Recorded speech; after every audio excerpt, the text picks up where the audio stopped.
Terkait insiden kaburnya 6 orang tahanan Polsek Ilir Barat II pada 20 Juli 2018 pukul 7 waktu Indonesia Barat, Polresta Palembang mendapat laporan dari Polsek Ilir Barat II dengan 5 orang tahanan merupakan tahanan kasus narkoba dan 1 tahanan dengan kasus pencurian. Diperkirakan ke-6 tahanan kabur pada pukul 24 hingga pukul 6 waktu Indonesia Barat. Menanggulangi hal tersebut, pimpinan Polresta Palembang langsung mengambil tindakan dengan menyekat 3 jalur akses keluar Palembang, seperti di perbatasan Banyu Asin dan perbatasan Ogan Ilir.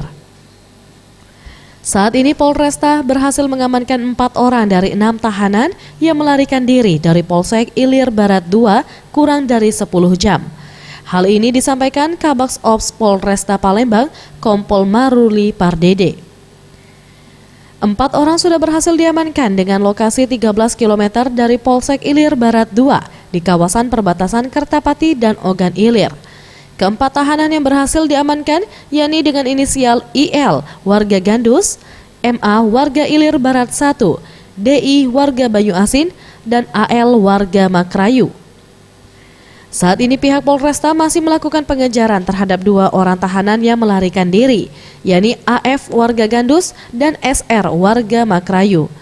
Diharapkan kepada keluarga jika mengetahui lokasi persembunyian dari tahanan yang kabur untuk segera menyerahkan kepada pihak Polresta sebelum pihak Polresta mengambil tindakan tegas.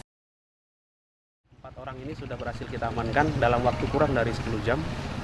13 kilo dari TKP mereka melarikan diri, yaitu dari seputaran perbatasan antara Kertapati dengan OI.